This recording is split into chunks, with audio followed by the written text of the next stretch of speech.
तो बच्चों आज हम करने वाले हैं मैथमेटिक्स स्टैंडर्ड 2026 बोर्ड एग्जाम का सेट नंबर 1। तो आप बताना कमेंट सेक्शन में आपको ये पेपर कैसा लगा, कैसा गया, आप सबका कितने नंबर आ जाएंगे। मेरे स्टूडेंट्स तो कह रहे हैं कि भाई पेपर अच्छा गया, बहुत आसान था। अब देखो जब मैं इनको ये सॉल्यूशंस दूंगा सारे क्वेश्चंस के, तब पता चलेगा एक्चुअली में इनको कितने नंबर आ रहे हैं। तो बिना देरी के स्टार्ट करते हैं। देखना मैं सारे क्वेश्चन यहाँ पे सॉल्व करके दिखाऊंगा, कैसे अप्रोच रखना था आपको और हम कितना जल्दी क्वेश्चंस कर सकते थे। देखो एमसीक्यू देखो कितना फटाफट कराता हूँ मैं आपको।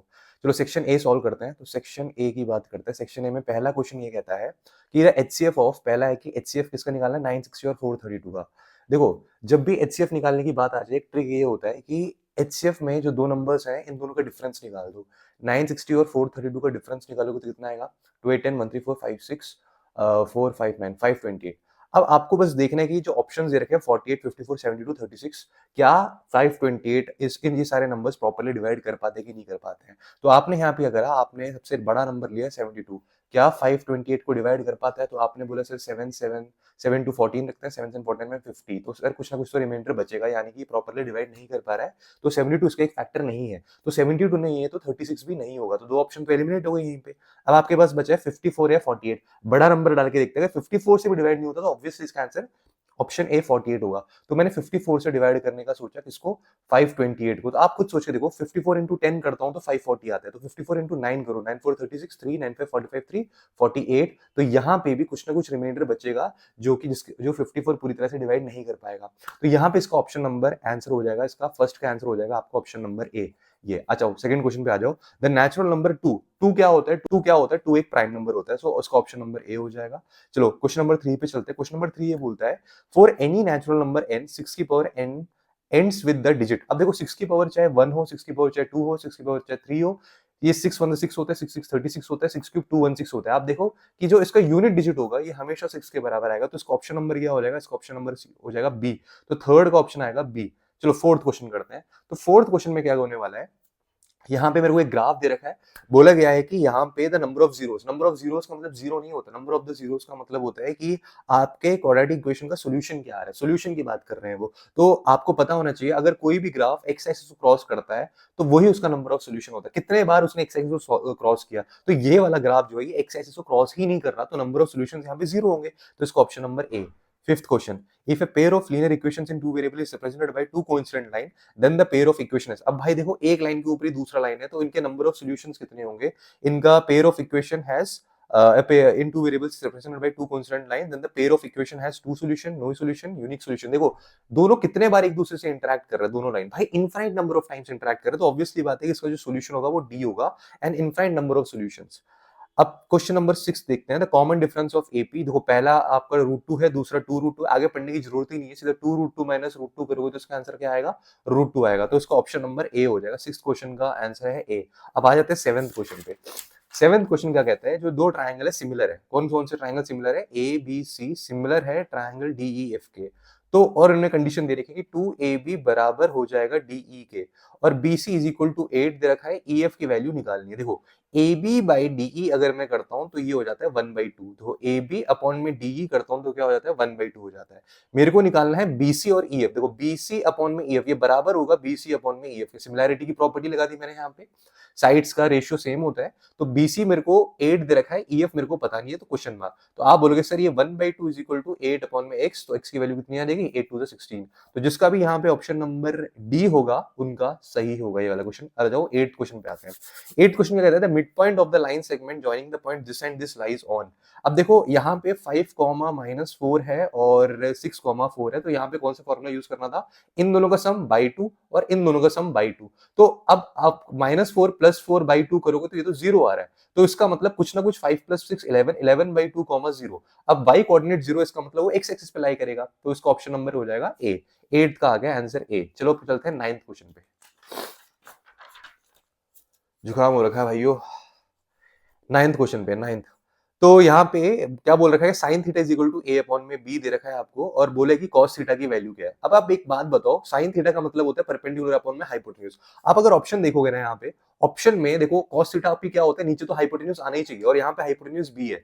तो यहाँ पे ऑप्शन में देखो कि एक ही ऐसा ऑप्शन है जहाँ पे नीचे बी आ रहा है, सी। आगे सॉल्व करने की जरूरत ही नहीं, तो 9th का आंसर हो जाएगा सी। अब आ जाते हैं 10th क्वेश्चन में। 10th क्वेश्चन में cos थीटा की वैल्यू है 1/2, cos a is equal to 1/2। देखो cos a 1/2 कब होता है, जब a is equal to 60 degree होता है, ठीक है, a is equal to 60 degree होता है। और आपको निकालना है sine square a plus 2 cos square a, sine square a plus 2 cos square a। देखो sine square a plus cos square a तो 1 ही हो जाएगा, प्लस cos स्क्वायर a। तो यहाँ पे अच्छा इसको इसकी वैल्यू डालनी भी नहीं थी भाई। देखो यहाँ पे sign square a plus 2 cos square a था, मैंने sign square a plus 2 cos square a को स्प्लिट करके cos square a plus cos square a कर दिया। Sign square a plus cos square a 1 होता है और cos स्क्वायर हो जाएगा 1/4, तो ये हो जाएगा 5/4। तो इसका आंसर आ गया, इसकी तो जरूरत भी नहीं थी। इसका आंसर आ जाएगा क्या क्या क्या, बी, इसका ऑप्शन आ जाएगा बी। अब 11th क्वेश्चन पे आ जाओ। A car is moving away from the base of a 30 metre high tower. 30 metre high tower है, एक कार इससे दूर जा रही है। The angle of elevation of a top of a tower from the car at an instant. अच्छा angle of elevation निकालना है, यानी कि मेरे को थीटा निकालना है। When the car is 10√3 metres away, यानी कि जब इस बेस से 10√3 मीटर दूर हो मेरा कार अभी यहाँ पर है, तो ये एक्चुअली में इसकी एंगल कितनी, ये एंगल क्या आएगा। तो आप बोलोगे सर ये जो होता है ना, थीटा के ऑपोजिट वाला साइड होता है परपेंडिकुलर और ये वाला साइड होता है बेस, यानी कि tan theta is equal to perpendicular upon में बेस 10√3। 10 3 30 होता है, 3/√3 का मतलब √3 होता है। tan थीटा √3 कब होता है, थीटा जब 60 डिग्री होता है। तो इसका आंसर हो जाएगा ऑप्शन नंबर डी। तो 11th का जिसका भी ऑप्शन नंबर डी आया उन सबका सही है। अब चलते हैं क्वेश्चन नंबर 12 पे। क्वेश्चन नंबर 12 कहता है TP and TQ are two tangents to a circle with centre O. मेरे पास एक सर्कल है जिसका सेंटर ओ है और टीपी और टीक्यू टू टेंजेंट्स है। एक ये रहा टी, एक एक्सटर्नल पॉइंट टी से ये टीपी जा रहा है, ये टीक्यू जा रहा है, दोनों टेंजेंट से पी ओ क्यू कितना है भाई, 120 है, ये 120 है। तो आपसे पूछा है कि कौन सा क्वेश्चन है, पीओ क्यू 120 है, टीपी क्यू है, टीपी क्यू मतलब टीपी क्यू, टीपी क्यू है, PT sorry PT Q, PT Q क्या है, पीटी क्यू मतलब ये वाला एंगल क्या है। ऑब्वियसली बात है ये 90 होगा, ये 90 होगा, क्योंकि रेडियस टैंजेंट के साथ 90 डिग्री का एंगल बनाता है। तो ये क्वाड्रिलेटरल बन गया, आपको पता है कि क्वाड्रिलेटरल के सारे एंगल का सम 360 होता है। तो 180 180 और 100, 280 और 20 300, तो इसका मतलब ये 60 हो जाएगा। ठीक है, तो इसका आंसर आ जाएगा ए 60 डिग्री। 13th क्वेश्चन में क्या बोला गया है, ये भी एक सर्कल का सवाल है कि यहाँ पे हमें दे रखा है, एक सर्कल दे रखा है और ये टेंजेंट दे रखा है और ये ऐसे डायमीटर जाता हुआ यहाँ पे ओ, और ये ऐसे यहाँ से मैंने ऐसे लाइन खींच दी, ये 125 डिग्री दे रखा है। पूछा क्या है हमसे क्वेश्चन में, पूछा ये है कि एपीओ की वैल्यू क्या है। एपीओ मतलब ये वाला एंगल निकालना है। अब आप खुद देखो कि ये 90 डिग्री हुआ, अभी तो थोड़ी देर पहले बोला कि जो सेंटर से जो रेडियस जाता है टेंजेंट पे वो 90 डिग्री का एंगल बनाता है। और मुझे पता है कि 180 माइनस 125 कितना होना चाहिए, 180 माइनस 125 कितना होना चाहिए बताओ, 5 5 10 1 2 3 5 8 55 डिग्री होना चाहिए। तो ये 55 है, ये 90 है, तो भाई एंगल सम प्रॉपर्टी ट्रायंगल का लगा के ये वैल्यू निकाल दो। 90 माइनस 55 करो कितना आता है, 90 माइनस 55 10 1 5 6 7 8 9 35 डिग्री। तो इसका आंसर आ जाएगा 35 डिग्री, ऑप्शन नंबर डी। तो जिसने भी किया उसका सही होगा।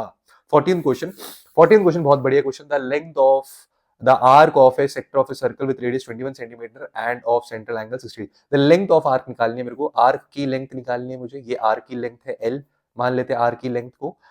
फिर रेडियस 21 दे रखा है, 21 दे रखा है एंड सेंट्रल एंगल 60 डिग्री। अच्छा पूरा सर्कल जो होता है ना, लेंथ निकालना है। 360 डिग्री का सर्कल 2 पाई आर लेंथ बनाता है, सर्कमफ्रेंस बनाता है 360 डिग्री का सर्कल। तो 60 डिग्री का कितना बनाएगा, तो 1 डिग्री का हो जाएगा 2 पाई आर बाई 360। तो आप बोलोगे सर 60 डिग्री का हो जाएगा, 60 डिग्री का हो जाएगा 2 पाई आर बाई 360 इंटू 60। ठीक है, 60 6 360 होता है, तो 2 पाई आर बाई 6 आ गया। अब आपका देखो ऑप्शन देखना है, यहाँ पे पाई इन्होंने सॉल्व कर रखा है, पाई को 22/7 लिया मैंने, अपॉन में 6 भी था, और यहाँ पे आर कितना है, आर 21 दे रखा है इन्होंने। देखो 7 6 42 होता है, 21 2 42 हो जाएगा, 2 से 2 कट जाएगा, इसका आंसर आ जाएगा 22। 22 का मतलब है ऑप्शन नंबर ए। जिसने भी 14 का ऑप्शन नंबर ए किया है उनका ये वाला क्वेश्चन भी सही है एकदम। चलो अब चलते हैं नेक्स्ट शीट पे।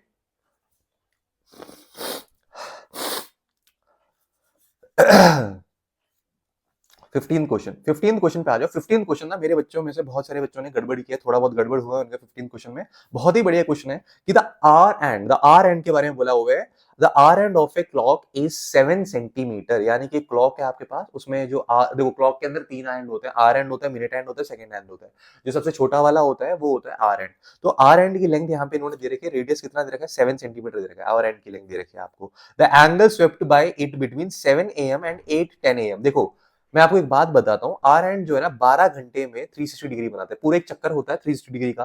तो एक घंटे में कितना बनाएगा, तो आप बोलोगे सर 360/12 करेंगे तो 30 डिग्री बनाएगा। ठीक है, तो देखो 7 बजे और 8:10। अब देखो 7 और 8 के बीच में, 7 बजे और 8 बजे के बीच में कितना होगा, तो आप बोलोगे सर 1 घंटे का फर्क है, तो 1 घंटे में तो 30 डिग्री बना रहा है। लेकिन यहाँ पे हमें 10 मिनट और आगे जाना है, यानी कि मेरा आंसर 30 से थोड़ा सा और आगे होगा, अगर मैं कैलकुलेशन नहीं करूं, बाई लॉजिक जाऊं, तो भी मैं इसका आंसर पता है क्या मारूंगा, 35/2 नहीं होगा, 35/4, क्योंकि ऑब्वियसली सारा 35 से बहुत छोटा है। ये देखो 30 से पास, मुझे 30 के पास वाला आंसर चाहिए, तो वो 35, ऑप्शन सी। अभी कैसे, वो देखो, अगर वो 1 मिनट में 60 डिग्री बना रहा है, तो 60 मिनट में कितने डिग्री बनाएगा? आप बोलोगे सर 30, क्योंकि 1 घंटा और 60 मिनट एक ही चीज है। तो 10 मिनट में कितना बनेगा? 10 मिनट बराबर हो जाएगा, इस 30/6 ले जाओ, ये हो जाएगा 5 डिग्री बनाएगा। तो आप देखोगे 10 मिनट में 5 डिग्री बना रहा है, 1 घंटे में 30 डिग्री बना रहा है। तो 1 घंटे 10 मिनट में, क्योंकि 7 बजे और 8:10 में 1 घंटे 10 मिनट का फर्क होता है। तो 1 घंटे में तो वो 30 बना रहे हैं और 10 मिनट में वो 5 बना रहे हैं, तो 1 घंटे 10 मिनट में वो 35 डिग्री का एंगल यहाँ बना देगा। तो जिसका भी ऑप्शन यहाँ पे सी आया है, उनका बिल्कुल सही है। अब देखो 16th क्वेश्चन पे चलते हैं। 16th क्वेश्चन क्या है? Total surface area of solid hemisphere of diameter 2d। देखो डायमीटर मेरे को 2d दे रखा है, 2d दे रखा है, तो रेडियस कितना हो जाएगा? d हो जाएगा। रेडियस d के बराबर आ जाएगा। अब क्या बोला है इन्होंने? Total surface area of solid hemisphere. Total surface area का फॉर्मूला होता है 3πr², 3πr², तो 3π इंटू डी का स्क्वायर इसका आंसर होना चाहिए। ऑप्शन नंबर ए, ये है मेरा हेमिस्फीयर ना, ऑप्शन नंबर ए इसका सही आंसर होगा। 17th पे आ जाओ। 17th क्वेश्चन देखो कितना आसान है भाई, कितना आसान है एमसीक्यू क्वेश्चन सारा। 17, if the mean and mode of the data are 12 and 20, देखो 3 median is equal to 2 mean plus mode, ये होता है। आपने बोला सर 3 मीडियन की वैल्यू निकालनी है हमें यहाँ पे इस क्वेश्चन में। 2 इंटू मीन मेरे को दे रखा है 12 और मोड मेरे को दे रखा है 21। अगर मैं मीडियन को यहाँ रखकर 3 से डिवाइड कर दूं हर जगह, यहाँ पे भी 3 से कर दूंगा और 21/3 कर दूं, तो ये 7 हो जाएगा, ये 4 हो जाएगा, 4 2 8, 8 + 7 15, तो इसका आंसर आ जाएगा 15। तो जिसका भी ऑप्शन नंबर सी आया उनका सही है। 18th क्वेश्चन पे आ जाओ। 18th क्वेश्चन क्या कहता है कि a dice thrown once, probability of getting a number other than 3। तो यार देखो एक डाइस पे क्या क्या हो सकता है? 1 आ सकता है, 2 आ सकता है, 3 आ सकता है, 4 आ सकता है, 5 आ सकता है, 6 आ सकता है। मैंने बोला कि 3 नहीं आना चाहिए, 3 को छोड़े कुछ भी आ सकता है। तो भाई देखो टोटल नंबर ऑफ, टोटल कितने नंबर है? 6 नंबर है, 3 नहीं आ सकता, तो बच्चे कितने? 1 2 3 4 5, तो 5/6। तो इसका आंसर जिसने भी सी ऑप्शन किया होगा उसका आंसर सही है। चलो 19th क्वेश्चन में चलते हैं। एसर्शन एंड रीजनिंग वाला क्वेश्चन है, बहुत बढ़िया क्वेश्चन है ये वाला क्वेश्चन। इसमें बहुत सारे बच्चे फंसे होंगे। अभी 19th क्वेश्चन कहता है कि द प्रोबेबिलिटी दैट, एसर्शन कहता है कि the probability that a leap year has 53 Mondays. देखो एक साल में एक्चुअली नॉर्मल ईयर लेते हैं दो, क्योंकि अगला वाला नॉर्मल, रीजन जो है नॉर्मल ईयर की बात कर रहा है और एसर्शन जो है वो लीप ईयर की बात कर रहा है। तो एक नॉर्मल ईयर और एक लीप ईयर की बात करते हैं। ध्यान से समझना है यहाँ पे क्या है, एक फंडा क्लियर हो जाएगा आपका। नॉर्मल ईयर में 365 डेज होते हैं, लीप ईयर में 366 डेज होते हैं। अब देखो यहाँ पे कितने हफ्ते होंगे, एक साल में कितने हफ्ते होंगे, वो देखने के लिए 365 को 7 से डिवाइड करोगे तो 7 5 35, 1 कैरी, 7 2 14, एक रिमाइंडर बच गया, यानी कि 52 वीक्स होंगे और एक दिन एक्स्ट्रा होगा, 1 डे एक्स्ट्रा होगा नॉर्मल ईयर में, ठीक है। और यहाँ पे देखो 366 अब करोगे ऑब्वियसली बात है, तो 52 तो हो गए, यहाँ पे रिमाइंडर 2 बचेगा, तो प्लस 2 डेज एक्स्ट्रा होंगे यहाँ पे। तो अब यहाँ पे 52 वीक्स और यहाँ पे 52 वीक्स प्लस, यहाँ पे फर्क किसका आ रहा है? एक्स्ट्रा डेज का फर्क आ रहा है, लीप ईयर में और नॉन लीप ईयर में। The probability that a leap year has 53 Mondays is 2/7। अब देखो यहाँ पे 52 तो ठीक है, 53 मंडेज होंगे, उसके चांसेस क्या है ये पूछा उन्होंने। तो मतलब कि जो 52 के बाद जो अगला वाला दिन होगा उसमें क्या क्या, देखो जो एक्स्ट्रा 2 दिन है ना, इस 2 दिन में क्या क्या बन सकता है? ये 2 दिन देखो कौन कौन से हो सकते हैं। कि पहला मंडे हो सकता है, दूसरा ट्यूसडे हो सकता है, या फिर पहला संडे हो सकता है, उसके बाद मंडे हो सकता है, या फिर ट्यूसडे थर्सडे हो सकता है, या फिर थर्सडे फ्राइडे हो सकता है, सॉरी ट्यूसडे वेडनेसडे भी तो छूट गया, ट्यूसडे वेडनेसडे, वेडनेसडे थर्सडे, और थर्सडे फ्राइडे, और फ्राइडे सैटरडे, और सैटरडे संडे। तो 2 दिन, ये 2 दिन ऐसे कोई भी हो सकता है, मतलब पहला संडे होगा, दूसरा मंडे होगा, फिर मंडे होगा या ट्यूसडे होगा, फिर ट्यूसडे होगा, वेडनेसडे होगा, फिर वेडनेसडे थर्सडे होगा, थर्सडे फ्राइडे होगा, फ्राइडे सैटरडे होगा, सैटरडे संडे होगा। तो इसमें से आप देखोगे कि यहाँ पे कितने पॉसिबिलिटीज बन रहे हैं? 1 2 3 4 5 6 7, टोटल 7 पॉसिबिलिटीज बन रहे हैं। और ये 2 दिन में एक मंडे हो जाए, उसकी प्रोबेबिलिटी क्या आप देखोगे, या तो ये वाला कंडीशन होगा संडे मंडे, या मंडे ट्यूसडे वाला, तो 2/7, मतलब एकदम सही है। एजर्शन मेरा एकदम सही बोला इन्होंने। अब रीजन देखो, रीजन में क्या बोले थे? Probability that a non leap year has 53 Mondays is 5/7। तो इन्होंने क्या बोला कि नॉन लीप ईयर में एक एक्स्ट्रा दिन होने के चांसेस क्या है? 5/7। कैसे हो सकता है भाई? ये जो एक एक्स्ट्रा दिन है, आप खुद देखो, एक एक्स्ट्रा दिन या तो मंडे होगा, या ट्यूसडे होगा, या वेडनेसडे होगा, या थर्सडे होगा, फ्राइडे होगा, सैटरडे होगा, संडे होगा, मतलब टोटल 7 चांसेस है, 7 में से कोई भी हो सकता है, इसमें से 7 डेज में से कोई भी डेज हो सकता है। लेकिन मंडे आने के चांसेस क्या है? सिर्फ एक ही है, तो 1/7 होनी चाहिए थी इसकी प्रोबेबिलिटी नॉर्मल, लेकिन यहाँ तो 5/7 लिख रखा है। तो इसका मतलब 19 का आंसर है कि A is to R is false, जिसका भी इसने ऑप्शन नंबर सी किया है ना, उसका एकदम सही है। चलो अब चलते हैं 20th क्वेश्चन पे।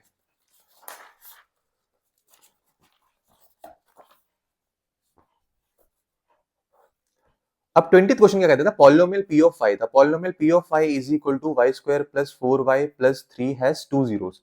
अब देखो यार, एक क्वाड्रेटिक इक्वेशन के ना एटमोस्ट टू जीरोस होते हैं, एक क्यूबिक पॉलिनोमियल के ना एटमोस्ट थ्री जीरोस होते हैं, समझ रहे हो? तो यहाँ पे ऑब्वियसली बात है, अगर हाईएस्ट पावर 2 है, डिग्री 2 है, तो ऑब्वियसली बात है उसके सॉल्यूशंस भी 2 ही होंगे ज्यादा से ज्यादा। तो यहाँ पे एजर्शन तो एकदम सही बोल रखा है इन्होंने, और रीजन में क्या है, quadratic polynomial can have at most two zero, बिल्कुल सही बात है, क्योंकि ये क्वाड्रेटिक है इसलिए, क्योंकि क्वाड्रेटिक पॉलिनोमियल के एटमोस्ट टू जीरोस हो सकते हैं, क्योंकि उसकी हाईएस्ट डिग्री 2 होती है।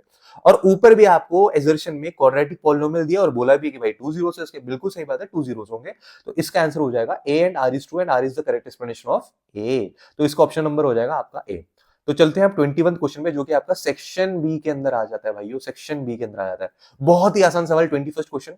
Alpha and beta are the zeros of the polynomial P of X. मेरे को पॉलिनोमियल दे रखा है x square minus 3x minus 1, और बोला है कि 1 by alpha plus 1 by beta की वैल्यू निकालो क्या होता है। देखो, इसका अगर तुम एलसीएम लोगे ना, तो ये हो जाएगा अल्फा प्लस बीटा अपॉन में अल्फा बीटा। तो अब आपको अल्फा प्लस बीटा चाहिए, अल्फा प्लस बीटा तो आपको पता ही माइनस बी बाई ए होता है, तो यानी कि -3 अपॉन में -3 अपॉन में 1, तो ये तो 3 हो गया, और अल्फा बीटा होता है आपको पता है सी बाई ए, जो कि -1 के बराबर हो जाता है। तो 3 अपॉन में -1 करोगे तो इसका आंसर आ जाएगा -3। खत्म, आगे बढ़ो, बिना टाइम वेस्ट आगे बढ़ो, आगे बढ़ो, आगे बढ़ो।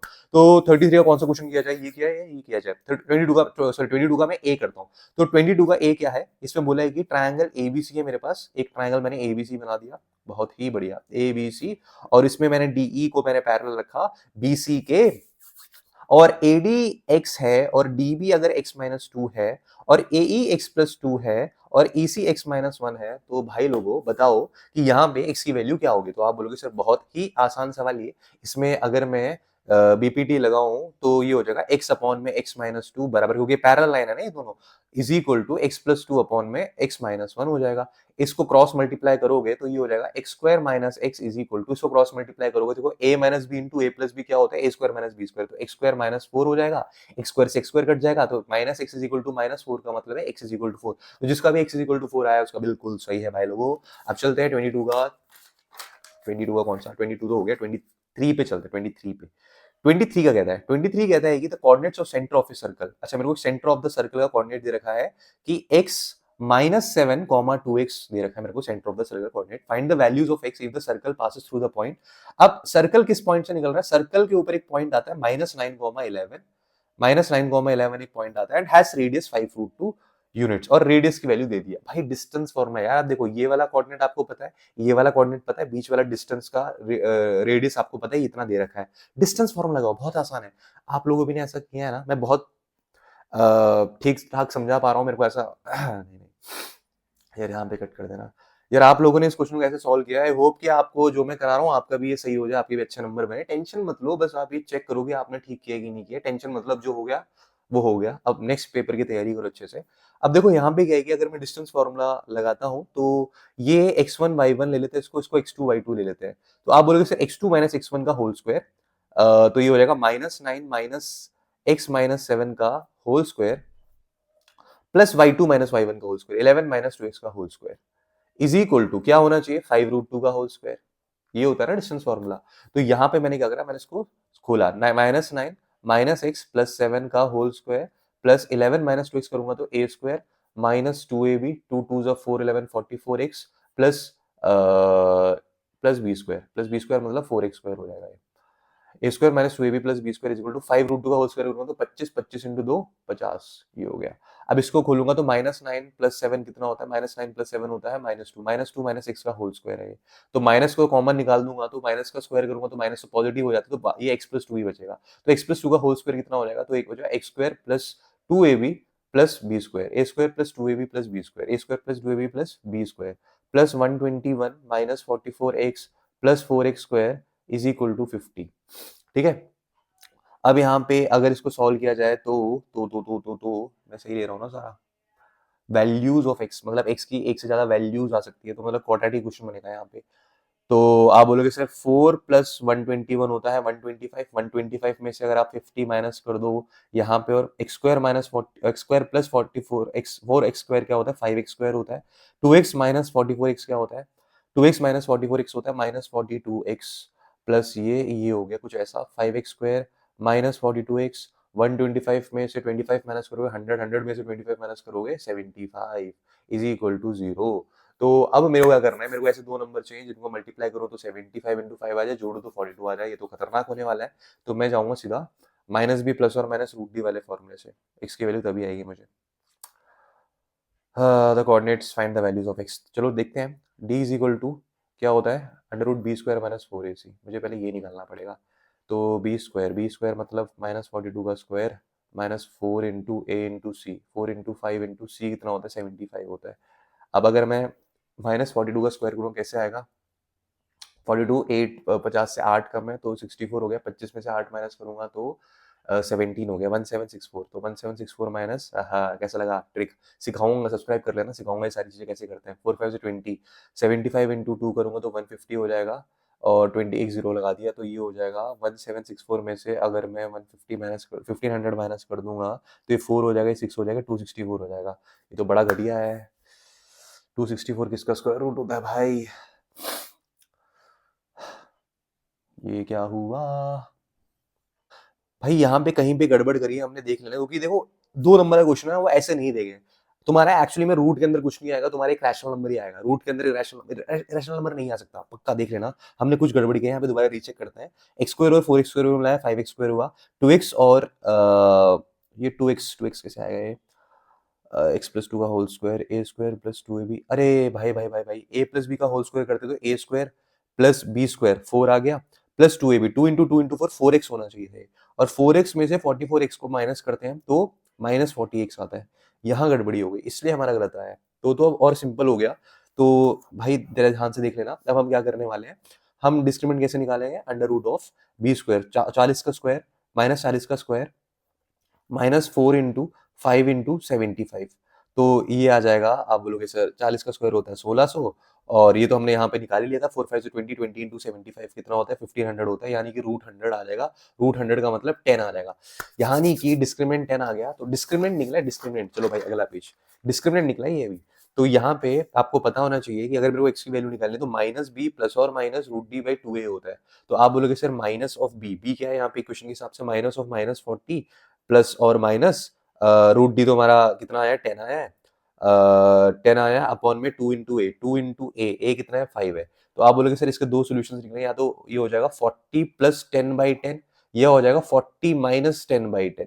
तो जिसका भी आंसर 50/10 5 के बराबर आया है, और 40 माइनस 10 30/10 3 के बराबर आया है, 5 और 3। तो यानी कि मेरी x की वैल्यू क्या है, या तो 5 है या तो 3 है।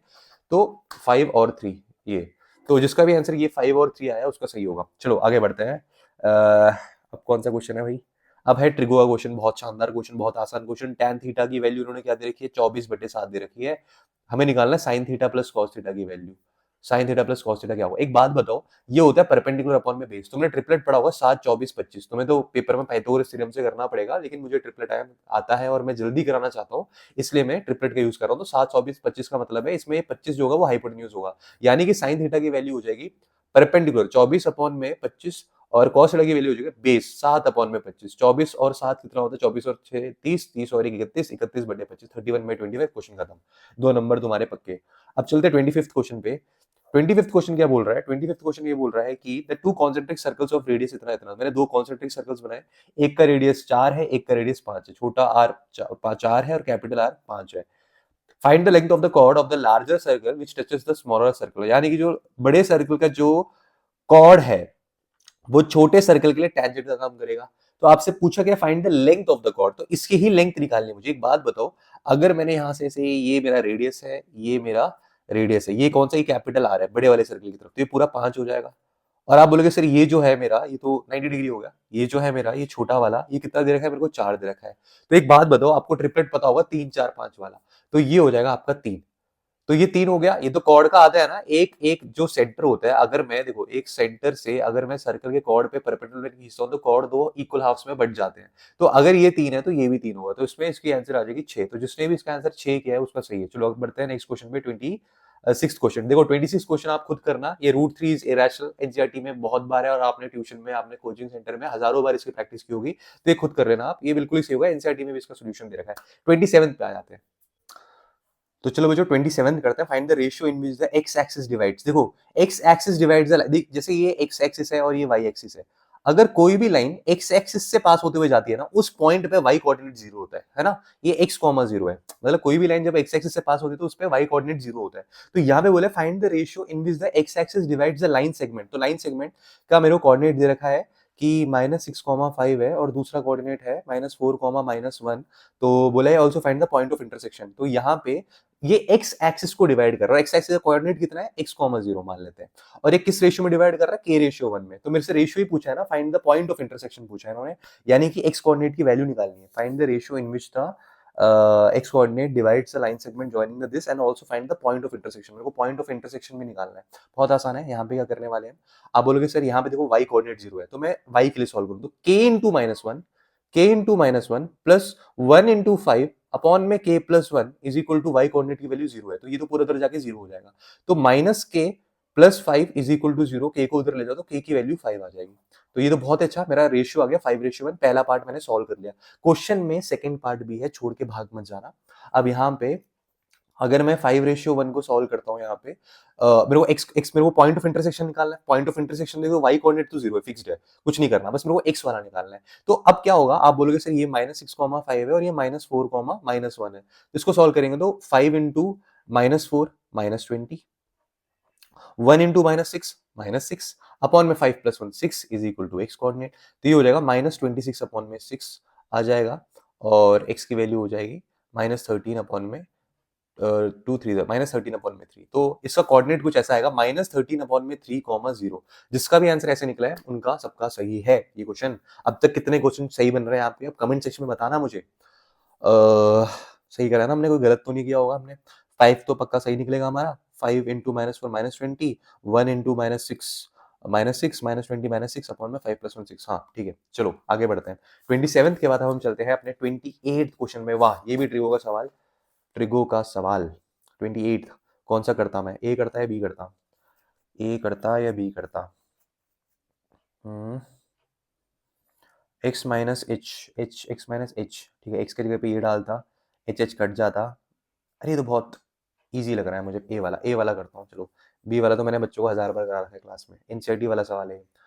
तो 28 का बी, तो x माइनस एच, एक्स है h plus a cos theta minus h upon में ए का होल स्क्वायर, और यहाँ पे है प्लस वाई माइनस, मैं एलएचएस को सॉल्व कर रहा हूँ, ठीक है।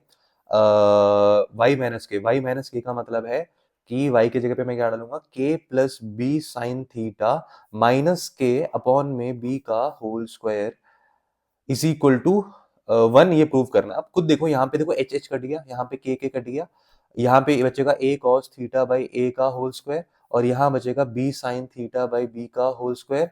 तो a से a कटा, b से b कटा, तो cos square theta plus sine square theta आ जाएगा, और आंसर इसका क्या हो जाएगा, 1 हो जाएगा। चलो खत्म, आगे बढ़ो। 28 भी हो गया। 29 a करें या b करें? देखो 29 b मैं अपने वर्कशीट्स में 1000 बार बच्चों को दे चुका हूँ, बहुत अच्छे से उनको सबको आता था। मैं आपको a सॉल्व करके दिखाता हूँ। a कैसे सॉल्व होगा, ए को कैसे सॉल्व किया जा सकता है? देखो ए कैसे सॉल्व किया जाएगा, ये मेरे पास दे रखा है एक ट्रायंगल, और इसके अंदर एक इन सर्कल है। किसी भी ट्रायंगल के अंदर ना सर्कल हो तो उसको इन सर्कल कहते हैं, और अगर किसी ट्रायंगल के बाहर हो सर्कल तो उसको सर्कम सर्कल कहते हैं। तो यहाँ पे इन सर्कल दे रखा है आपको, और ट्रायंगल एबीसी से राइट एंगल ट्रायंगल, जिसमें एक एंगल बी जो है 90 है। ए बी सी ये हो गया, और ए बी की वैल्यू 4 दे रखी है, बी सी की वैल्यू 3 दे रखी है। देखो आपको पता होना चाहिए कि ट्रिपलेट होता है 3 4 5 का, तो इसका मतलब ये वाला जो लेंथ है वो 5 के बराबर हो जाएगा, राइट। अब आप बोलोगे sir find the radius of the circle inscribed in the triangle. Radius निकालना है मुझे। देखो ये रेडियस हो सकता है 90 डिग्री का एंगल, ये रेडियस होगा सर्कल से सरकमफ्रेंस का डिस्टेंस, ये भी रेडियस होगा, ठीक है। अब मैं कैसे निकालूंगा, देखो area of the triangle, area of triangle बराबर रखना पड़ेगा। तो मैं देखो 3 ट्रायंगल्स बनेंगे यहाँ पे, एक ऐसा, इसके अंदर ए, इसको वो पॉइंट मान लेते हैं। Area of triangle A B C बराबर हो जाएगा area of triangle A O C के plus area of triangle A O, इसको भी ज्वाइन करते हैं ना, ए ओ बी के plus area of triangle B O C के। 3 triangle, area of triangle B O C के, बहुत आसान है। देखो एरिया ऑफ ट्रायंगल एबीसी कैसे आएगा, तो बोलोगे sir half right angle triangle है तो half into base into height. यहाँ पे बेस मेरे को पता है 3 है, और हाइट मेरे को पता है 4 है, इज इक्वल टू, देखो area of triangle AOC, AOC में ये रेडियस है, ये रेडियस है, ये रेडियस है, इन सब में ये रेडियस होगा। तो इसका एओसी का मतलब ये वाला ट्रायंगल। एओसी कैसे निकालूंगा मैं, हाफ इंटू ये रेडियस हो जाएगा, रेडियस इंटू किस बेस पे बन रहा है रेडियस मेरा 5 वाले पे, प्लस हाफ इंटू इस वाले ट्रायंगल में क्या होगा, आर इंटू, आप बोलोगे सर बेस यहाँ पे 3 है, plus half into R into यहाँ पे बेस क्या है 4। तो आप देखो 2 2 4 ये 6 हो जाएगा लेफ्ट हैंड साइड पे। यहाँ पे वो क्या होगा, हाफ आर को कॉमन निकालोगे तो ब्रैकेट में आएगा 5 + 3 + 4। तो 5 3 कितना होता है 8, 8 और 4 12, तो हाफ इंटू आर इंटू 12, और ये 2 6 12, 6 से 6 कटा, जिसकी भी value r is equal to 1 आया है उसका सही है, बिल्कुल बढ़िया, बहुत अच्छा किया होगा आपने। 29 के बाद आप चलते हैं 30th क्वेश्चन पे। तो 30th क्वेश्चन बोलते हैं कि solid is in the form of a cylinder with hemispherical ends. अच्छा, तो यहाँ पे इसके एक सॉलिड, ऐसा सॉलिड है जहां पे एक सिलेंडर है और उसका एंड एकदम सिलेंड्रिकल है, मतलब कि ऊपर भी, सॉरी, सॉलिड के बीच में सिलेंडर है, ऊपर और नीचे हेमिस्फीयर है। The total height of the solid is 20 centimetre. Total height of the solid is 20 centimetre, मतलब यहां से लेके यहां तक की जो तुम्हें हाइट दे रखी है पूरी की पूरी, वो 20 सेंटीमीटर के बराबर दे रखी है पूरी height. And the diameter of the cylinder is 7, and the diameter of the cylinder is 7, तो यानी कि मेरे को रेडियस दे रखा है 7/2, गलती से 7 मत ले लेना रेडियस को, तो यहाँ पे 7/2 हो जाएगा, ठीक है। अब आप बोलोगे कि अच्छा एक बात बताओ कि यहां से लेके यहां तक वाला डिस्टेंस जो होता है वो क्या होता है, वो आप बोलोगे सर रेडियस ही होता है। तो मेरे को यहाँ पे एक तरह से सिलेंडर की हाइट अगर निकालनी है, सिलेंडर की हाइट तो यहां से यहां तक की होगी, पूरा दे रखा है ना मुझे 20, तो सिलेंडर की हाइट माइनस करने के लिए क्या करूंगा मैं, 20 में से सिलेंडर की हाइट कैसे निकालूंगा, 20 में से मैं इसका रेडियस और इसका रेडियस माइनस कर दूंगा, यानी कि 2 टाइम्स ऑफ 7/2 माइनस कर दूंगा। 20 में से 7 माइनस करूंगा तो क्या आएगा, 13 आएगा, 13। तो 13 सेंटीमीटर है मेरे सिलेंडर की हाइट, यहाँ पे क्या है, 13 सेंटीमीटर है मेरी सिलेंडर की हाइट। यहीं पे आधे बच्चों ने गलत कर दिया होगा, सिलेंडर की हाइट को 20 मान लिया होगा और सॉल्व कर दिया होगा, तो उनका गलत हो जाएगा, एक आध मार्क्स शायद दे दे मैं। तो यहाँ पे हमें क्या निकालना है, टोटल वॉल्यूम निकालना है। तो टोटल वॉल्यूम क्या होगा, सिलेंडर का volume pi r square h plus, अब यहाँ पे आप बोलोगे सर इसका वॉल्यूम होता है हेमिस्फीयर का, क्योंकि दो हेमिस्फीयर है, दो हेमिस्फीयर को एक साथ मिलाता हूँ तो स्फीयर ही बन जाता है वापस। तो ये हो जाएगा 4/3 पाई इंटू, या 2 इंटू 2/3 कर लो, 4/3 आएगा ना, 4/3 पाई आर क्यूब, आर सेम ही है तो इसलिए मैंने दोनों आर को सेम लिया। पाई क्या है, 22/7 है, तो पाई को मैं कॉमन ले लेता हूँ, अभी आर स्क्वायर को भी कॉमन ले लेता हूँ मैं, तो यहाँ पे बचेगा एच प्लस 4/3 इंटू आर बचेगा। तो पाई का था 22/7, आर स्क्वायर का मतलब था, आर कितना है हमारा 7/2 इंटू 7/2, ठीक है भाई बहुत बढ़िया, और एच है हमारा 13 प्लस 4/3 इंटू आर, आर कितना है हमारा, आर है हमारा 7/2, रेडियस कितना है 7/2 है, ठीक है। अब इसको सॉल्व करोगे तो 2 2 4 होता है, ये तो कट गया यहाँ पे, तो ये हो जाएगा यहाँ पे, अगर इसका मैं अगले पेज पे करेगा, चलो अगले पेज पे करते हैं, तो इसको अगर मैं सॉल्व करता हूँ तो देखो ये नीचे आ गया 3, 3 13 जा 39 होता है, 39 प्लस 14 अपॉन में 3 आ जाएगा यहाँ पे, और ये है 22 इंटू 7 इंटू 7 अपॉन में 7 इंटू 2 इंटू 2, ये था पूरा कहानी, कुछ ऐसे चल रही है कहानी। 3 13 39, 39 प्लस 2 7 से 14 हो जाएगा, ठीक है। अब आप बोलोगे सर 7 से 7 कटा, 2 11 से 22 आ जाएगा, तो ये हो जाएगा 77 अपॉन में 11 7 से 77 अपॉन में 2 इंटू 39 प्लस 14 कितना होता है, तो आप बोलोगे सर 40 प्लस 14 तो 54 होता है, तो 54 में से एक कम 53, 53 अपॉन में 3, कुछ कटेगा, कुछ भी कटने वाला नहीं है यहाँ पे, तो 77 इंटू 53 करना पड़ेगा। देखो 77 इंटू 53 कैसे करूंगा, 7 इंटू 53, 7 3 21, 2 7 5 35 टू 37 इंटू 11, 11 करूंगा मतलब 371, 178 3 7 10 1 3 4, 4081 अपॉन में 6 करूंगा, तो ये मेरा आ जाएगा 6 8 जा 48 नहीं, 6 7 जा 42 नहीं, 6 6 जा 36, 6 4 10 हो गया, 48 हो जाएगा, 6 8 48 हो जाएगा, ये 0 1 आएगा, तो 1 से तो कुछ होगा नहीं, पॉइंट पॉइंट कितना आ जाएगा, 6 1 जा 6, ये 4, तो 680.1 समथिंग कुछ इसका आंसर आएगा, 680.1 समथिंग कुछ इसका आंसर आएगा, centimetre square, unit centimetre cube, unit लगा देना, वॉल्यूम की वैल्यू आ गई है। आई होप आपको सारे क्वेश्चन समझ आ रहे होंगे। अब हम चलते हैं 31st क्वेश्चन पे। 31st क्वेश्चन क्या कहता है, 31st क्वेश्चन ये कहता है, two dice of different colours are thrown at same time, write down all the positive possible outcomes, what is the probability that, फलाना क्वेश्चन, दो कलर है कोई भी मान लो, let the colours be red comma black. अब देखो मैंने दो डाइस को थ्रो करा, तो या तो दो डाइस को जब मैं थ्रो करता हूँ, नहीं टू डाइस है ना, two dice of different colours are thrown at the same time, write down all the possible outcome, dice है, डाइस पे तो कुछ भी आ सकता है, जैसे कि 1 1 आ सकता है, 1 2 आ सकता है, 1 3 आ सकता है ना, 1 3 से लेके 1 6 तक आ सकता है, और यहाँ पे 2 1 आ सकता है, और ऐसे यहाँ से 2 6 आ सकता है, इसके बाद 3 1 आ सकता है, 3 1 से 3 6 आ सकता है, 4 1 से लेके 4 6 तक आ सकता है, और यहाँ पे 5 1 से लेके 5 6 तक आ सकता है, और यहाँ पे 6 1 से लेके 6 6 तक आ सकता है दोनों डाइस पे, ठीक है।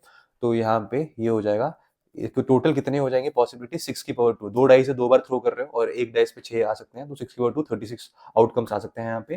पूछा गया what is the probability that the same numbers appear on both the dice. देखो सेम नंबर अपीयर होने की प्रोबेबिलिटी देखो 1,1 होगा, 2,2 होगा, 3,3 होगा, 4,4 होगा, 5,5 होगा, 6,6 होगा।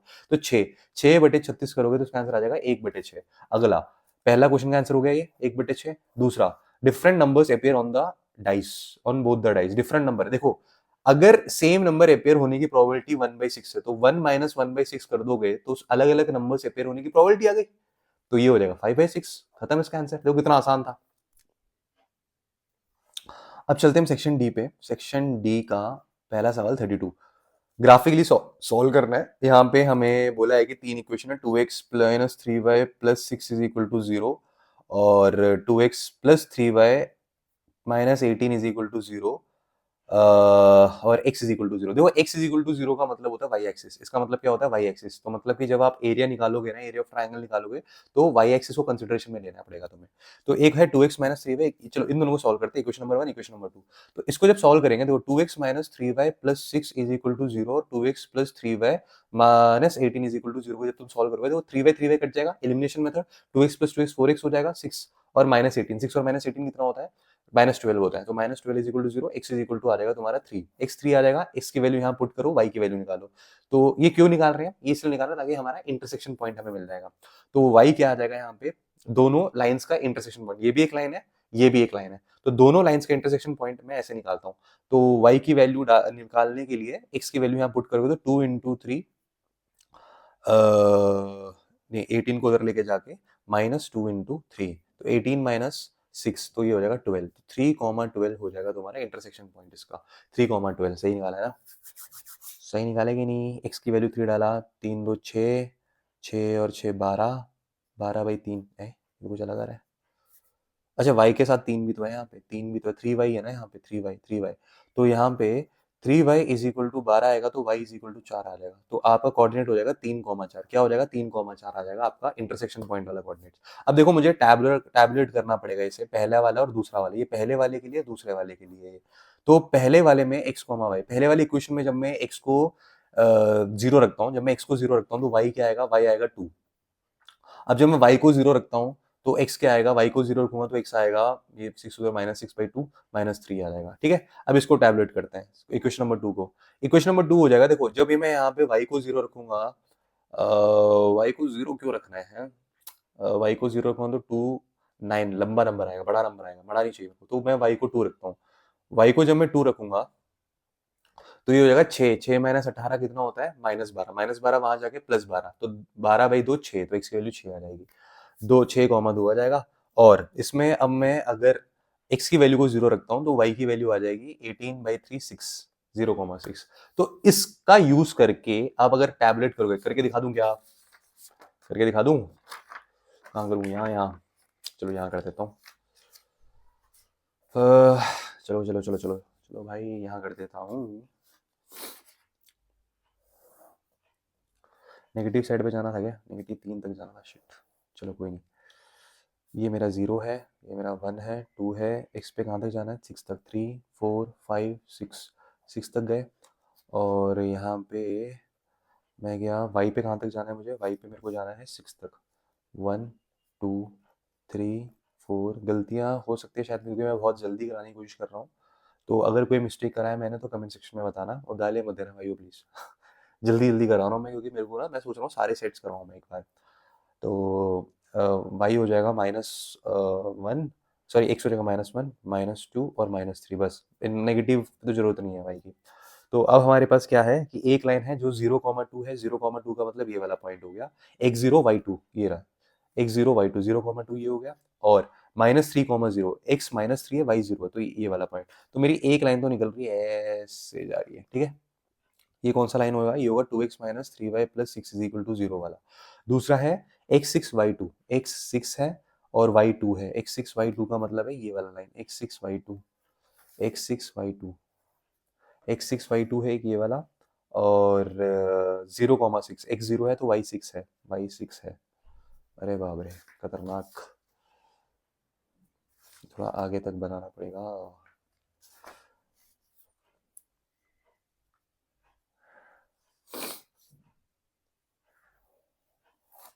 थोड़ा गड़बड़ हो गया, देख लेना। अब देखो यहाँ पे ये जो लाइन बनेगा दूसरा वाला, ये होगा 2x+3y is equal to 18, right. तो अब आप बोलोगे कि सर यहाँ पे ये जो इंटरसेक्शन पॉइंट आएगा ना, ये क्या आएगा, ये इंटरसेक्शन पॉइंट अभी हमने निकाल लिया था, ये आएगा तुम्हारा, अगर तुम एक्यूरेटली करोगे, देखो x3 आएगा और y4 के आसपास आएगा, तो 3,4 यहाँ निकाल भी रखा है, तो ये हो गया 3,4। अब तुमने इतना काम कंप्लीट कर दिया, तुम्हें आधे नंबर पक्का मिल जाएंगे। अब तुमसे सेकंड पार्ट में ये बोल रखा है कि एरिया भी निकालो, find the area of this triangle. अब देखो तुम्हारे पास में दो इक्वेशन, तीसरा इक्वेशन भी था, तीसरा इक्वेशन ये है, थर्ड वाला, x इक्वल टू 0 मतलब वाई एक्सिस, यानी कि मुझे ये एरिया निकालना है, ये वाला एरिया निकालना है। अगर आपने ये निकाल दिया तो गए हो, गेम ओवर इस वाले पार्ट में। तो आपको इसका एरिया निकालना है, तो आप बोलोगे सर यहाँ से परपेंडिकुलर डिस्टेंस जो होगा, ये जो होगा ये कितना होगा, तो आप बोलोगे सर यहाँ से लेके यहाँ तक का जो डिस्टेंस है वो देखो एक्स एक्सिस पे कितना है, 3 है, तो हाइट मेरा 3 है। बेस क्या होगा, बेस आप बोलोगे सर देखो पूरा यहाँ से लेके यहाँ तक कितना है, 6 है, 0 से लेके यहाँ तक 6 है, और यहाँ से लेके यहाँ तक कितना है, 2 है, तो बचा हुआ कितना, ये यहाँ से लेके यहाँ तक हो जाएगा 4।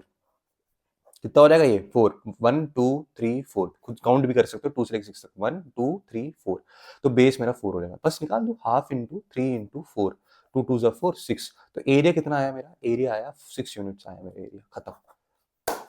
तो बच्चों आया क्या आपका आंसर ये वाला, जिनको भी खुशी हो रही है सब लोग लाइक करो, सब्सक्राइब करो, और कमेंट सेक्शन में बोलो कि सर हमारे 70 से ऊपर आएंगे, सर हमारे 75 से ऊपर आएंगे। अब बताओ कि अगला कौन सा क्वेश्चन करना है। अगला क्वेश्चन हमें करना है क्वेश्चन नंबर 33 का ए पार्ट करें या बी पार्ट करें, चलो बी करते हैं, क्वेश्चन नंबर 33 का बी करते हैं। बी क्या कहता था, sum of the areas of two square is, the sum of the areas of two square is, ठीक है, एक स्क्वायर का स्क्वायर नंबर 1 का मैं साइड मान लेता हूं x, और स्क्वायर नंबर 2 का मैं साइड मान लेता हूं y, ठीक है। इन्होंने बोले कि the sum of square of areas of two triangle, चल इसका एरिया क्या होगा, तो बोले x स्क्वायर, इसका एरिया क्या होगा y स्क्वायर, इन दोनों का जो सम है वो 640 के बराबर दे रखा है, ठीक है। और बोले कि the difference in their perimeter 64, अच्छा डिफरेंस इन देयर पेरीमीटर मतलब 4 times into this minus 4 times into this इस पेरीमीटर, क्योंकि 4x होगा और इसका 4y होगा, इनका डिफरेंस दे रखा है 64, तो x माइनस वाई यहाँ से क्या आ जाएगा, तो आप बोलोगे सर x माइनस आई, 4 कॉमन लोगे 64 के नीचे लेके जाओगे तो 16 आ जाएगा। तो एक इक्वेशन मेरा ये रहा, दूसरा इक्वेशन मेरा ये रहा। अब आप बोलोगे सर इसकी वैल्यू कैसे निकालें, कैसे निकालें, कैसे निकालेंगे, कैसे निकालें। तो यहाँ पे मैं एक काम कर सकता हूँ, इसको निकालने के लिए मुझे एक और x प्लस वाई की जरूरत पड़ेगी, तभी मैं निकाल पाऊंगा यहाँ पे। x प्लस वाई कैसे निकालूंगा, तुम बोलोगे सर x माइनस वाई का होल स्क्वायर अगर आप करोगे तो ये क्या आता है, ए square plus b square minus 2xy आता है कि नहीं। तो x माइनस वाई का होल स्क्वायर मतलब 16 का होल स्क्वायर बराबर x square plus y square 640 हमें पता ही है, माइनस 2xy। 16 का स्क्वायर कितना होता है, 196 होता है, सॉरी 196 14 का होता है वो, तो 256 होता है, 256 minus 256 is equal to 640 minus 2xy, तो ये आ जाएगा आपका 2xy बराबर 640 माइनस 256, xy 2xy की वैल्यू मिल गई मुझे यहाँ पे क्या, 640 माइनस 256 कितना होगा, 6 4 10 1 5 6 6 8 14 1 2 3 3 6, तो ये 2xy की वैल्यू हो गई 384। अब यहाँ पे 2 को डिवाइड मत करना, मैं बताता हूँ क्यों, क्योंकि तुम्हें चाहिए x प्लस वाई की वैल्यू, तो x प्लस वाई का होल स्क्वायर होता है ए square plus b square plus 2ab plus 2xy, है ना। तो x square plus y square तुम्हारे पास 640 है, और 2xy तुमने यहाँ से 384 निकाल दिया, तो कितना आएगा, देखो 4 आएगा यहाँ पे, 8 4 12 आ जाएगा, 1 3 4 6 10 आएगा, 1024। किसका स्क्वायर होता है, 32 का स्क्वायर होता है, 31 का स्क्वायर होता है 961, 32 का होता है 1024, तो x प्लस वाई की वैल्यू, सो x प्लस वाई की वैल्यू क्या आ जाएगी, 32 आ जाएगी। 32 भाई, ये कहीं से देख के नहीं बता रहे, सारा मेरे को याद है स्क्वायर वगैरह, इसलिए मैं कर रहा हूँ। तो x प्लस वाई की वैल्यू 32 आ गई। तुम्हारे पास x माइनस वाई क्या था, x माइनस वाई था तुम्हारे पास 16, और x प्लस वाई तुम्हारे पास 32। सॉल्व करोगे, माइनस वाई प्लस वाई कटा, 2x is equal to 16 plus 32 कितना होता है, 48 होता है, सॉरी 16 प्लस 32 2 6 6 2 8 1 3 48 होता है, तो x इज इक्वल टू हाँ 24 हो जाएगा। तो x की वैल्यू मेरे पास क्या आ जाएगी, 24 आ जाएगा। x 24 है तो मैं y क्या निकाल नहीं सकता क्या, बहुत आसान है, यहाँ पे डाल के देख ले, तो y की वैल्यू क्या आ जाएगी, 24 माइनस 16 8, तो ये हो जाएगा 8, तो x इज इक्वल टू 24 है और y इज इक्वल टू 8 है, x 24 और y is equal to 8, 24 minus 8 16 होता है, 24 का स्क्वायर प्लस 8 का स्क्वायर चेक करके देख लो चाहिए तो, 24 का स्क्वायर होता है 576 प्लस 8 का स्क्वायर होता है 64, क्या 640 के बराबर आ रहा है, 6 4 10 1 7 8 6 14 1 5 6 640 के बराबर आ रहा है, तो 24 और 8 इसका आंसर है। तो हमसे पूछा गया था इसमें find the sides of the two squares, sides of the two square पूछा है, तो साइड्स हमने क्या माना था, एक x माना था एक y माना था, तो साइड निकाल दिया, एक 24 एक 8, तो अब चलते हैं नेक्स्ट क्वेश्चन पे। देखो नेक्स्ट क्वेश्चन 34 का पीपीटी है, ये मैं नहीं कराऊंगा क्योंकि ये बुक के अंदर दे रखा है एज इट इज, जो रट के गया उसने एग्जैक्टली सेम टेप दिया उसके अंदर, पूरे मार्क्स मिल जाएंगे उसको। अब हम चलते हैं 35th क्वेश्चन पे। तो बच्चों अब हम चलते हैं और 35th क्वेश्चन को सॉल्व करते हैं। ये है स्टैटिस्टिक्स का बहुत बढ़िया सवाल और इसमें थोड़ा सा टाइम लगेगा, ज्यादा मुश्किल नहीं है, बहुत आसान है। देखो यहाँ पे हमें क्लास दे रखा है, ये ग्रुप्ड फ्रीक्वेंसी है, ग्रुप फ्रीक्वेंसी डाटा है ये हमारे पास, और ये फ्रीक्वेंसी दे रखी है जिसमें कि हमें मीन की वैल्यू दे रखी है 35 के बराबर है और sum of frequency 25। Sum of frequency का मतलब जो यहाँ लिखा है ना टेबल के अंदर, इन सबका सम। तो यहाँ हो जाएगा 1 + x + 5 + 7 + y + 3 + 1 is equal to कितना है, ध्यान से 25, 35 मत लिखते ना। तो 1 + 5 7, 7 7 14, 14 + 3 17 + 1 18। तो x + y is equal to 25 - 18 करोगे तो कितना आएगा, 8 7 15 होता है ना, 7 आ जाएगा। तो x + y is equal to, गलत है ये सही है, 1 5 6 6 7 13 13 3 16 16 1 17 17 है ना, 17। तो ये 25 - 17 करूंगा 7 8 15, तो x + y is equal to 8 आ जाएगा। ये इक्वेशन नंबर 1 बन जाएगा। अब देखो दूसरा इक्वेशन निकालने के लिए ना तुम्हें क्या करना पड़ेगा, यहाँ पे एक्स आई निकालना है, क्लास मार्क्स निकालने पड़ेंगे। क्लास मार्क्स इसके बीच वाली वैल्यू, तो 0 और 10 का बीच में 5 आता है, 10 20 के बीच में 15 आता है, 25 आता है, 35 45 55 और 65, ठीक है। अब यहाँ पे तुम निकालोगे फ्रीक्वेंसी एफ आई, फ्रीक्वेंसी 1 है इसका, इसका 1 है, इसका x है, इसका 5 है, इसका 7 है, इसका y है, इसका 3 है, इसका 1 है। तो अब तुम अगर एफ आई एक्स आई करोगे, क्योंकि मीन क्या होता है, mean is equal to f i x i upon में एफ आई, यही होता है ना। तो अब तुम करोगे तो 5 + 15x + 25 × 5 125, 35 × 7 7 3 210 + 35 245 + 45y + 55 × 3 165 होता है। 3 15 3 15 हाँ 165 + 65, अरे यार ये तो उस पेपर पे चला गया, +65 अपॉन में नीचे आ जाएगा। इन सबका सम कितना था, क्वेश्चन में दिया ही हुआ था 25 के बराबर होता है, और ये मीन कितना दे रहा है क्वेश्चन में 35 के बराबर। तो 35 × 25 बराबर हो जाएगा, देखो यहाँ पे इसको सम करोगे 5 और 125 कितना होता है, 130 होता है। 130 + 200 करोगे तो 130 200 330, 330 + 45 375, 375 + 100 475, 475 + 65 × 2 130। तो ये 5 3 7 10 1 4 1 605, तो ये 605 हो गया, प्लस 15x + 45y अपॉन में 25 तो मैं उधर ले गया, तो अपॉन में कुछ लिखने की जरूरत नहीं है। तो इसमें आप एक चीज देख सकते हो, ये सारे 5 के टेबल में आते, तो 5 से आप काट सकते हो। काटना है, अभी काटना है, बाद में काटे, अभी काट लेते हैं, इजी हो जाएगा। तो 5 7 से 35 काट देता हूँ, 5 12 60, 5 1 5 5 3 15 5 9 45। तो ये हो जाएगा 7 × 25 175 होता है, ये सब आना चाहिए आपको। 3x + 9y, तो 121 वहां पे लेके जाऊंगा, तो ये हो जाएगा 4 2 5 7 54। तो 3x + 9y is equal to 54 हो जाएगा। अब देखो सारे 3 से भी कटेंगे, 3 1 = 3 3 3 = 9 3 18 = 54। तो x + 3y is equal to 18 आ गया मेरा इक्वेशन नंबर 2। इक्वेशन नंबर 1 ये रहा। देखो x + y is equal to 8 ये था। अब मैंने एलिमिनेशन लगाया, x को हटाया, 3y - y किया, 2y आ गया, 18 - 8 10 आ गया। तो y की वैल्यू मुझे मिल गई 5। अगर y 5 के बराबर है तो 8 कितनी, देखो x + y is equal to 8 है, तो अगर y 5 है तो x कितना होगा, 3 के बराबर होगा, तो x इज इक्वल टू 3। हो गया क्वेश्चन सॉल्व। और यहाँ पे अगर तुम्हारे x इज इक्वल टू 3 और y इज इक्वल टू 5 आ रहा है तो आपके 5 नंबर पक्के।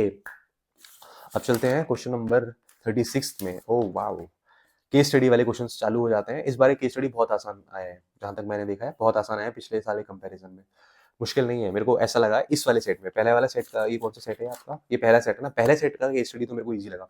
अब देखो यहाँ पे क्या है कि potato race a bucket is placed at starting point, ठीक है, which is 5 metre from the first potato. तो फर्स्ट पोटैटो से ये 5 मिनट दूर है। The other potatoes are arrange 3 metres apart. तो उसके बाद सारे पोटैटो जो है 3 मीटर 3 मीटर 3 मीटर दूर है। तो यानी कि ये एपी का सवाल है, यही समझ जाना है, गैप देखो सेम सेम सेम दे रखा है। तो यहाँ पे बोला है कि competitor start from the bucket, कोई कॉम्पिटिटर है वो यहाँ से भागता है, पहला पोटैटो उठाता है, यहाँ डालता है, picks up the nearest potato, runs back to the bucket and drops it. यहाँ तक गया, यहाँ से उठाया, यहाँ डाल दिया, उसके बाद दोबारा गया दूसरे पोटैटो तक, फिर वापस डाल दिया। तो ये प्रोसेस चलता रहता है जब तक वो सारे पोटैटोस को अंदर नहीं डाल देता।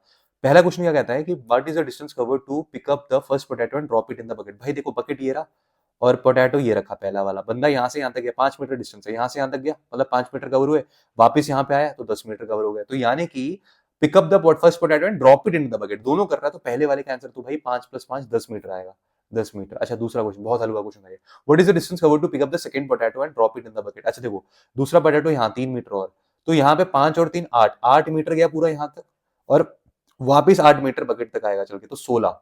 तो 16 मीटर हो गया यहाँ पे सेकंड पार्ट का आंसर। अब चलते हैं थर्ड पार्ट की तरफ। थर्ड पार्ट बहुत शानदार सवाल है क्योंकि ये एक एपी का सवाल है। What is the total distance the competitor has to run. अब देखो यहाँ पे बकेट से लेके मैं पहले पोटैटो तक 5 मीटर कवर करूंगा, फिर दूसरे पोटैटो तक पहुंचने के लिए पहले 5 और फिर 3 8, 5 और 3 8 मीटर कवर करूंगा। उसके बाद तीसरे वाले पे पहुंचने के लिए 8 और 3 दोबारा 11। तो यहाँ पे आप देखोगे कि एक अरिथमेटिक प्रोग्रेशन एक सीरीज बन रहा है यहाँ पे 5, 8, 11। अब देखो 11 के बाद दोबारा अगले पोटैटो पे जाऊंगा तो 14। तो 5, 8, 11, 14 के एक सीरीज बन रहा है यहाँ पे। तो अब मैंने लिख दिया यहाँ पे, सीरीज लिख दिया सारा अपना। अब हम क्या करेंगे, देखो लास्ट पोटैटो तक कितना डिस्टेंस है, तो आप बोलोगे सर 5 + 3 8, 8 + 3 11, 11 + 3 14, 14 + 3 17, 17 + 3 20, 20 + 3 23, +3 26, 26 + 3 29, 29 + 3 32। तो ये 32 मीटर्स मेरा टोटल डिस्टेंस आ गया। तो अब हमें क्या निकालना है, what is the total distance of competitor has to run. Total distance कितना कॉम्पिटिटर ने रन किया। तो आप बोलोगे सर डिस्टेंस कितना हो जाएगा। देखो हमारे को यहाँ पे सम ऑफ द डिस्टेंस निकालना है कि टोटल उसने कितना डिस्टेंस कवर किया। तो मैं यहाँ पे जो निकालने जा रहा हूँ ना, बकेट से लेके पोटैटो एंड वाले पोटैटो तक का डिस्टेंस निकालूंगा, वापस जाके डालने वाला डिस्टेंस नहीं निकालूंगा। तो अभी मैं क्या निकाल रहा हूँ, सम निकालता हूँ। तो आप देखना यहाँ पे मुझे सम का फॉर्मूला पता है n/2 into A plus L. A first term है, एल लास्ट टर्म है। तो यहाँ पे अब मैं क्या करने वाला हूँ, सम का फॉर्मूला क्या होता है, आप बोलोगे sir n/2 into A plus होता है। यहाँ पे n कितना है हमारा, n आप देखो यहाँ पे 1 2 3 4 5 6 7 8 9 10, क्वेश्चन में दिया भी हुआ है 10 पोटैटो है। तो यहाँ पे n 10 हो जाएगा मेरा। फर्स्ट टर्म मेरे को पता है 5 है मेरे को, और लास्ट टर्म मेरे को पता है 32 है। तो n/2 into A plus L वाले फॉर्मूले में डालो यहाँ पे आप। तो ये हो जाएगा 10/2 इंटू 5 + 32, 5 10 2 10/2 5 हो गया, 5 इंटू 37 जो कि 175 होता है। अब देखो 175 जो निकला है ना, वो मैं बकेट से लेके पोटैटो तक जा रहा हूँ, वापस पोटैटो को उठा के बकेट में नहीं डाल रहा। तो अब मुझे अगर वो भी कैलकुलेट करना है ना, तो मेरे को इंटू 2 करना पड़ेगा। तो टोटल डिस्टेंस फिर निकालने के लिए मैं करूंगा, मैं यहाँ पे इस 175 को इंटू 2 कर दूंगा। इतना समझ आ रहा है ना आपको, कि वापस भी मैं चल के आऊंगा ना, तो 175 इंटू 2 करूंगा, तो ये कितना हो जाएगा, 350 हो जाएगा। तो जिन भी बच्चों का आंसर इसका 350 आया ना, उनका एकदम सही है। तो आगे बढ़ते हैं, बहुत अच्छा। क्वेश्चन नंबर 37 की तरफ। तो अभी हमारा 37th क्वेश्चन क्या कहता है कि radio towers are used for transmitting a range of communication services including radio and television. हाँ ठीक है ठीक है, इसकी जरूरत है नहीं हमें। The tower will either act as antenna itself और support one or more antenna. ठीक है भाई। तो मैंने पहले टावर बना दिया, एपी हाइट टावर बना दिया मैंने। On a similar concept radio station was built into two sections. अच्छा ठीक है, ए पे एक रेडियो स्टेशन है और दूसरा रेडियो स्टेशन मैंने बी पे लगा रखा है। ठीक है। Tower is supported by wires from point O, मतलब एक पॉइंट है ग्राउंड पे ओ पॉइंट, उससे मैंने एक तार बांध दी बी की तरफ और एक तार बांध दी मैंने ए की तरफ, मतलब सपोर्ट कर रखा है इसमें। ठीक है। और ओ से पी तक का डिस्टेंस मुझे दे रखा है 6 मीटर्स दे रखा है। पी है बेस ऑफ द टावर और ओ है ऑन द ग्राउंड। तो दोनों के बीच का डिस्टेंस 6 मीटर दे दिया है। अब क्या है यहाँ पे कि इन्होंने क्या पूछा कि the distance between the base of the tower 6 metre from the point to the angle of elevation of the top. O से अगर मैं बी की तरफ जाऊँ 30 डिग्री एंगल बन रहा है एंगल ऑफ एलिवेशन, और ऐसे ही ओ से अगर ए की तरफ जाऊँ तो देखूंगा खड़े हो गए तो 60 डिग्री एंगल बन रहा है। इतना समझ आ गया। अब क्या बोला हुआ है क्वेश्चन में कि find the length of the wire from the point O to the top of the section B. मतलब कि मुझे लंबाई, स्ट्रिंग की लंबाई निकालनी है। स्ट्रिंग की लंबाई कैसे निकालूंगा मैं, आप देखोगे कि ये तो हाइपोटेन्यूज है। अगर 30 डिग्री के पर्सपेक्टिव से देखेंगे तो ये परपेंडिकुलर है, ये बेस है, और ये हाइपोटेन्यूज है। 6 मीटर वाला बेस है, तो बेस अपॉन में हाइपोटेन्यूज वाला कौन सा फॉर्मूला लगता है, कॉस वाला फॉर्मूला। तो कॉस 30 बराबर में क्या हो जाएगा मेरा, बेसिक्स अपॉन में ये जो मेरी लेंथ है ओ बी। तो ओ बी की वैल्यू यहाँ से आ जाएगी 6, कितना आ जाएगा भाई, देखो O B is equal to cos 6 upon में कॉस 30। तो कॉस 30 कितना होता है, √3/2। तो 12/√3 आ जाएगा। इसको मैं लिख सकता हूँ 12 को 3 × 4, 3 × 4/√3, 3 को मैं √3 × √3, तो ये आ जाएगा 4√3 इसका आंसर। तो जिसका भी इसका आंसर 4√3 मीटर्स आया उनका एकदम सही है, एक नंबर पक्के। चलो अब चलते हैं क्वेश्चन नंबर 2 पे। तो क्वेश्चन नंबर 2 क्या कहता है, find the length of the wire from the point O to the top of the section A. तो अब क्वेश्चन इसका आंसर कैसे करेंगे, फाइंड द, तो सेम ही कंसेप्ट है इसका भी कि आपको यहाँ पे ओ ए की लेंथ निकालनी है। cos 60 लगा दो। cos 60 जब आप लगाओगे यहाँ पे तो क्या आ जाएगा, cos 60 is equal to base 6 upon में ओ ए। तो 6 अपॉन में ओ ए कर दो, तो ओ ए इज इक्वल, cos 60 कितना होता है, 1/2 होता है। तो 1/2 इज इक्वल टू 6 अपॉन में ओ ए। तो यहाँ से क्रॉस मल्टीप्लाई करोगे तो ओ ए की वैल्यू हो जाएगी 12। तो जिसका भी आंसर यहाँ पे 12 आया उसके एक नंबर दोबारा पक्के। अब हमसे पूछे थर्ड क्वेश्चन में, find the distance A B.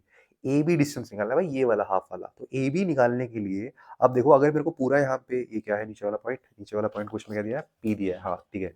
तो इस P को लिख डालो। तो पूरा AB डिस्टेंस निकालने के लिए मुझे पहले AP का निकाल के उसमें से BP माइनस करना है, AP माइनस BP। तो AP कैसे निकलेगा? तो आप देखोगे थी कि मेरे को यहाँ पे BP निकालने के लिए tan 30 लगाना पड़ेगा। देखो परपेंडिकुलर अपॉन में बेस, बेस तो 6 मेरे को पता ही है, तो यहाँ से मेरे को परपेंडिकुलर BP की लेंथ मिल जाएगी। ऐसे ही अगर मैं वहाँ पे करूँगा तो मेरे को सेम वहाँ पे भी मिलने वाली है। देखो कैसे, अगर मैं tan 60 कर देता हूँ तो tan 60 हो जाता है पूरा AP अपॉन में 6। तो यहाँ से मेरे को AP की वैल्यू आ जाएगी।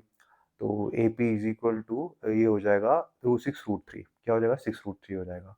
तो यहाँ पे BP इज इक्वल टू 6/√3 है, तो इसको हम क्या कर सकते हैं? इसको हम लिख सकते हैं 2√3 लिख सकते हैं।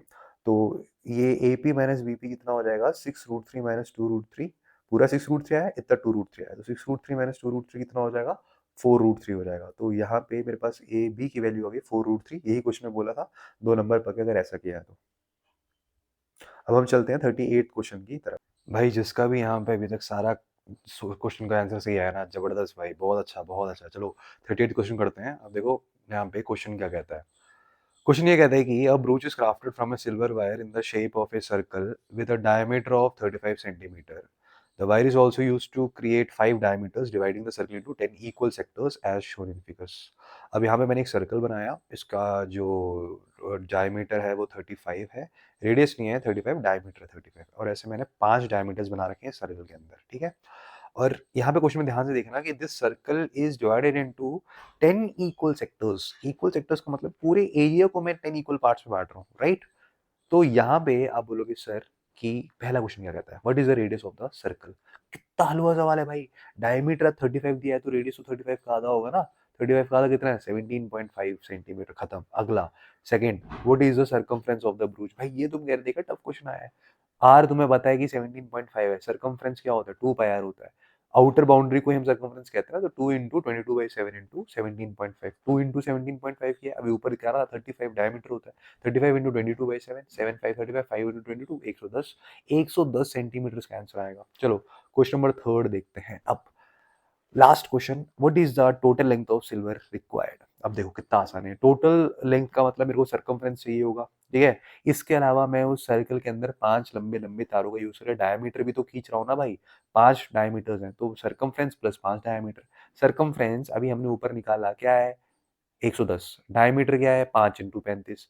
तो 5 इंटू 35 175 है। तो 110 और सर्कमफ्रेंस को और 5 डायमीटर को ऐड करके कितना आ जाएगा? 110 प्लस 175 इज 285। तो जिसका भी आंसर, इसका आंसर 285 सेंटीमीटर आया उनका, एकदम से ये 2 नंबर पक्के। तो आई होप कि आपको ये सारे क्वेश्चन अच्छे लगे होंगे। सारे क्वेश्चन एकदम करेक्ट है, और मैंने इससे पहले करके नहीं देखे, सारा मैं अभी आपके सामने बैठ के करके देख रहा हूँ। तो अगर आपको ये वीडियो पसंद आ रहा है ना, तो यार लाइक शेयर और सब्सक्राइब करना मत भूलना। और ये बस इसलिए के लिए कि तुम इससे ना सेटल हो जाओगे, तुम्हारे दिमाग में क्लैरिटी बन जाएगी कि यार इतने नंबर आ रहे हैं मेरे। अब तुम इसको छोड़ के आगे की तरफ अगले पेपर की अच्छी प्रिपरेशन कर पाओगे। फालतू का इसको सोच के ना अपने दिमाग में साइकोलॉजिकल एक क्या बोलते हैं, इमोशनल इफेक्ट मत बना देना। आगे बढ़ो, जो हो गया सो हो गया। अब नेक्स्ट पेपर साइंस है, इंग्लिश है, इन सब पे फोकस करो। अगर किसी के 4-5 नंबर 6-7 नंबर कम भी आ रहे हैं तो उसकी प्रैक्टिस तुम करते हो ना अच्छे से, तो बच्चों अगला मैं कौन सा सेट कर रहा हूँ मेरे को कमेंट सेक्शन में लिख के बताओ।